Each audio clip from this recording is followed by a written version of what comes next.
Bottom of the deck ಬಂದಿರುವಂತಹದ್ದು empress card ಬಂದಿದೆ. So empress card ಏನನ್ನು ರೆಪ್ರೆಸೆಂಟ್ ಮಾಡುತ್ತೆ? ಕೆಲವೊಂದು ರೀತಿಯ ನಿಮ್ಮ ಲವ್ ಲೈಫಿನ ವಿಚಾರದಲ್ಲಿ ಶಾಂತವಾಗಿರ್ಬೇಕು, ಸಮಾಧಾನವಾಗಿರ್ಬೇಕು, ಒಂದು ಪ್ರೀತಿ ಇರಬೇಕು ಅನ್ನುವಂತಹದ್ದು, ಮತ್ತೆ ಒಂದು ಸ್ಟೇಬಲ್ ಆಗಿರ್ಬೇಕು ಅನ್ನುವಂತಹ ರೀತಿಯಲ್ಲಿ ನೀವು ಆಲೋಚನೆಯನ್ನು ಮಾಡ್ತಾ ಇರುವಂತಹದ್ದು ಬಾಟಮ್ ಆಫ್ ದ ಡೆಕ್ ಅಲ್ಲಿ ರೆಪ್ರೆಸೆಂಟ್ ಆಗ್ತದೆ. ಲೈಫಿನ ವಿಚಾರದಲ್ಲಿ ನೀವು ಪಾಸ್ಟಿನಲ್ಲಿ ಕೆಲವೊಂದು ರೀತಿಯ ಕೆಲವೊಬ್ಬರಿಗೆ ಸೋಲ್ಮೇಟ್ ಕನೆಕ್ಷನ್ ಅನ್ನ ರೆಪ್ರೆಸೆಂಟ್ ಮಾಡ್ತಾ ಇದೆ ಕೆಲವೊಬ್ಬರಿಗೆ. ಓಕೆನಾ? ನಿಮ್ಮ ಪ್ರೀತಿಯಲ್ಲಿ ಒಂದು ರೀತಿಯ ಬಾಂಡೇಜ್ ಇರುವಂತಹದ್ದು ರೆಪ್ರೆಸೆಂಟ್ ಆಗ್ತಾ ಇದೆ. ಹಾರ್ಮೋನಿಗಳು ಇರುವಂತಹದ್ದು ರೆಪ್ರೆಸೆಂಟ್ ಆಗ್ತದೆ ಕೆಲವೊಬ್ಬರಿಗೆ. ಓಕೆನಾ? ಮತ್ತೆ ಕೆಲವೊಬ್ಬರಿಗೆ ನಿಮ್ಮ ಲವ್ ಲೈಫ್ ನ ವಿಚಾರದಲ್ಲಿ ಥರ್ಡ್ ಪಾರ್ಟಿ ಸಿಚುಯೇಷನ್ ಅನ್ನ ರೆಪ್ರೆಸೆಂಟ್ ಆಗ್ತಾ ಇದೆ. ಓಕೆನಾ? ಥರ್ಡ್ ಪಾರ್ಟಿ ಸಿಚುಯೇಷನ್ಸ್ ಅನ್ನ ರೆಪ್ರೆಸೆಂಟ್ ಮಾಡ್ತದೆ ನಿಯರ್ ಪಾಸ್ಟಿನಲ್ಲಿ ನಿಮಗೆ.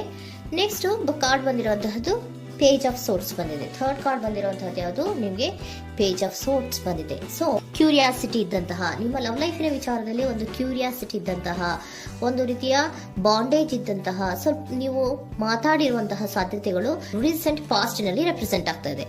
ಸೊ ನಿಮ್ಮ ಲವ್ ಲೈಫಿನ ವಿಚಾರವಾಗಿ ಒಂದು ರೀತಿಯ ಬಾಂಡೇಜ್ ಇರುವಂತಹದ್ದು, ನೀವು ಕೆಲವೊಬ್ಬರಿಗೆ ಥರ್ಡ್ ಪಾರ್ಟಿ ಸಿಚುಯೇಷನ್ ಮತ್ತೆ ಕೆಲವೊಬ್ಬರಿಗೆ ಸೋಲ್ಮೇಟ್ ಕನೆಕ್ಷನ್ ಅನ್ನ ರೆಪ್ರೆಸೆಂಟ್ ಮಾಡ್ತಾ ಇದೆ. ಮತ್ತೆ ನಿಮ್ಮ ಲವ್ ಲೈಫಿನ ವಿಚಾರದಲ್ಲಿ ನೀವು ಮಾತಾಡಿರುವಂತಹದ್ದು ಕೂಡ ಕೆಲವೊಂದು ರೀತಿಯ ಮಾತುಕತೆಗಳು ಆಡಿರುವಂತಹದ್ದು, ಹೊಸ ಐಡಿಯಾಗಳನ್ನ ಮಾಡಿರುವಂತಹದ್ದು ಇಲ್ಲಿ ರೆಪ್ರೆಸೆಂಟ್ ಆಗ್ತದೆ. ಮೇ ಬಿ ನೀವು ಫ್ರೆಂಡ್ಸ್ ಗಳ ಮೂಲಕ ನೀವು ನಿಮ್ಮ ಪರ್ಸನ್ ಅನ್ನ ಭೇಟಿಯಾಗಿರಬಹುದು.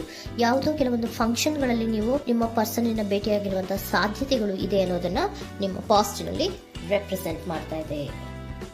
ನೆಕ್ಸ್ಟ್, ಅಟ್ ಪ್ರೆಸೆಂಟ್ನಲ್ಲಿ ಯಾಕೋ ನಿಮ್ಮ ಲವ್ ಲೈಫಿನ ವಿಚಾರದಲ್ಲಿ ಫೀಲಿಂಗ್ ಲೆಫ್ಟ್ ಔಟ್ ಆಗಿರುವಂತಹ ಸಾಧ್ಯತೆಗಳು ರೆಪ್ರೆಸೆಂಟ್ ಆಗ್ತಾ ಇದೆ. ಅಟ್ ಪ್ರೆಸೆಂಟ್ನಲ್ಲಿ ಯಾಕೋ ಕೆಲವೊಂದು ರೀತಿಯ ಚಿಂತೆಗಳಿರುವಂತಹದ್ದು, ವರೀಸ್ಗಳಿರುವಂತಹದ್ದು, ಬೇಜಾರಿನಲ್ಲಿ ನಿಮ್ಮ ಲವ್ ಲೈಫಿನ ವಿಚಾರದಲ್ಲಿ ಇರುವಂತಹದ್ದು ರೆಪ್ರೆಸೆಂಟ್ ಆಗ್ತಾ ಇದೆ. ಯಾಕೆ ಅಂದ್ರೆ ನಿಮ್ಮ ಲವ್ ಲೈಫಿನ ವಿಚಾರವಾಗಿ ಕೆಲವೊಂದು ರೀತಿಯ ಬದಲಾವಣೆಗಳಾಗ್ತಾ ಇರುವಂತಹದ್ದು ರೆಪ್ರೆಸೆಂಟ್ ಆಗ್ತಾ ಇದೆ. ಯಾಕೋ ಕೆಲವೊಂದು ಚೇಂಜಸ್ಗಳಾಗ್ತಾ ಇರೋದ್ರಿಂದ ನೀವು ಬೇಜಾರಿನಲ್ಲಿ ಇರುವಂತಹದ್ದು. ನಿಮ್ಮ ಲವ್ ಲೈಫಿನ ವಿಚಾರವಾಗಿ ಯಾಕೋ ಪರಿಸ್ಥಿತಿಗಳು ಅಷ್ಟು ಚೆನ್ನಾಗಿಲ್ಲದೆ ಇರುವಂತಹದ್ದು ರೆಪ್ರೆಸೆಂಟ್ ಆಗ್ತಾ ಇದೆ. ಯಾಕೋ ಕೆಲವು ಬದಲಾವಣೆಗಳು, ಚೇಂಜಸ್ಗಳು ಆವಾಗಿಂದ ಆವಾಗಲೇ ಆಗ್ತಾ ಇರುವಂತಹದ್ರಿಂದ ನಿಮಗೆ ಬೇಜಾರಾಗಿರುವಂತಹದ್ದು ರೆಪ್ರೆಸೆಂಟ್ ಆಗ್ತಾ ಇರೋದು.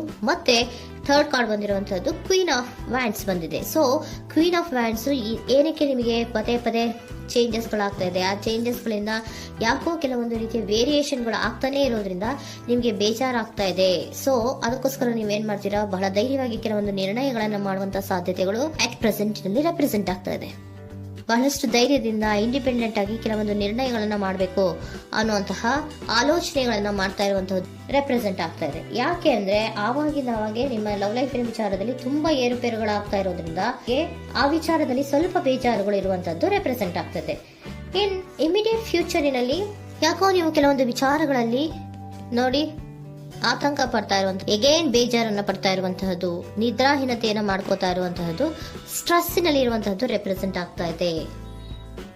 ಕೆಲವೊಂದು ನಿರ್ಣಯಗಳನ್ನು ತಗೊಳ್ಳುವಂತಹ ಸ್ಟ್ರೆಸ್ ಗಳಲ್ಲಿ ಇರುವಂತಹದ್ದು ಕೆಲವೊಬ್ಬರಿಗೆ ಯಾಕೋ ಇಮಿಡಿಯೇಟ್ ಫ್ಯೂಚರ್ ನಲ್ಲಿ ಕೂಡ ರೆಪ್ರೆಸೆಂಟ್ ಆಗ್ತಾ ಇದೆ.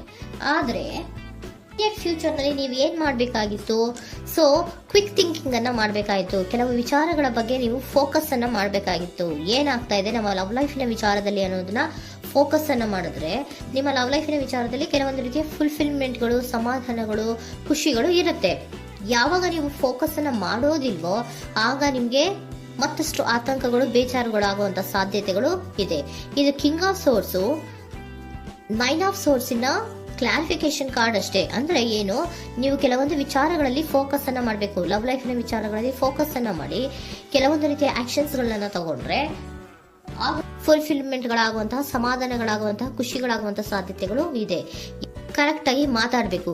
ಏನ್ ಮಾತಾಡಬೇಕು ನಿಮ್ಮ ಲವ್ ಲೈಫಿನ ವಿಚಾರವಾಗಿ ಕರೆಕ್ಟ್ ಆಗಿ ಮಾತಾಡಿ ಕೆಲವೊಂದು ರೀತಿಯ ಕ್ಲಿಯರ್ ಥಿಂಕಿಂಗ್ ಅನ್ನ ಮಾಡಿ ಕ್ವಿಕ್ ಆಕ್ಷನ್ಸ್ ಅನ್ನ ತಗೊಳ್ಳುವಂತಹದ್ದು ರೆಪ್ರೆಸೆಂಟ್ ಆಗ್ತಾ ಇದೆ.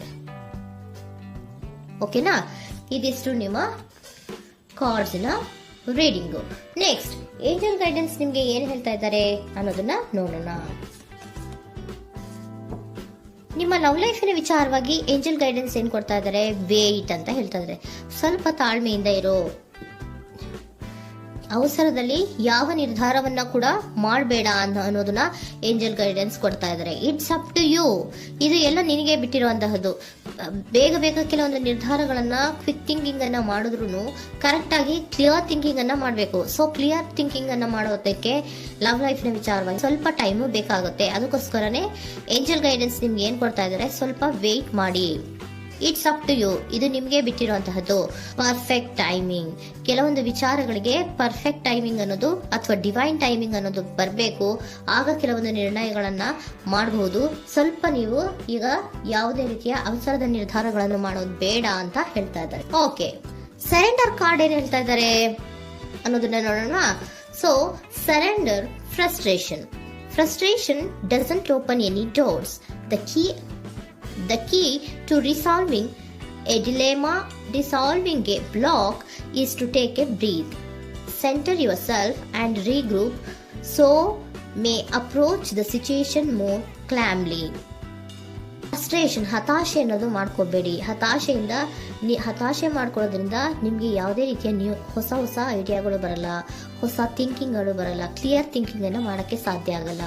ಸೊ ಅದಕ್ಕೆ ನೀವೇನ್ ಮಾಡ್ಬೇಕು, ಫ್ರಸ್ಟ್ರೇಷನ್ ಅನ್ನ ಬಿಟ್ಬಿಟ್ರೆ ನೀವು ಸಮಾಧಾನವಾಗಿ ಯೋಚನೆ ಮಾಡಿ ಕೆಲವೊಂದು ನಿರ್ಧಾರಗಳನ್ನ ಮಾಡಿ ಅನ್ನೋದನ್ನ ಸರೆಂಡರ್ ಕಾರ್ಡ್ ಕೂಡ ನಿಮ್ಗೆ ಹೇಳ್ತಾ ಇದ್ದಾರೆ. ಸೊ ನಿಮ್ಮ ಲವ್ ಲೈಫಿನ ವಿಚಾರದಲ್ಲಿ ಈಗ ಸ್ವಲ್ಪ ನಿಮಗೆ ಬೇಜಾರುಗಳಿರುವಂತಹದ್ದು, ಕೆಲವೊಂದು ಬದಲಾವಣೆಗಳು, ವೇರಿಯೇಷನ್ಗಳು ಆಗ್ತಾ ಇರುವಂತಹದ್ದು ರೆಪ್ರೆಸೆಂಟ್ ಆಗ್ತಾ ಇದೆ. ಸೊ ನಿಮ್ಮ ಲವ್ ಲೈಫಿನ ವಿಚಾರಕ್ಕೆ ಫ್ಯೂಚರಿನಲ್ಲಿ ಕೆಲವೊಂದು ಆಕ್ಷನ್ಸ್ ಅನ್ನ ತಗೋಬೇಕಾದ್ರೆ ಸ್ವಲ್ಪ ವೇಟ್ ಮಾಡಬೇಕು, ಕ್ಲಿಯರ್ ಆಗಿ ಥಿಂಕ್ ಮಾಡಬೇಕು, ಅದರಲ್ಲೇ ಆಕ್ಷನ್ಸ್ ಅನ್ನ ತಗೋಬೇಕು ಅನ್ನೋದನ್ನ ಹೇಳ್ತಾ ಇದ್ದಾರೆ. ಓಕೆನಾ?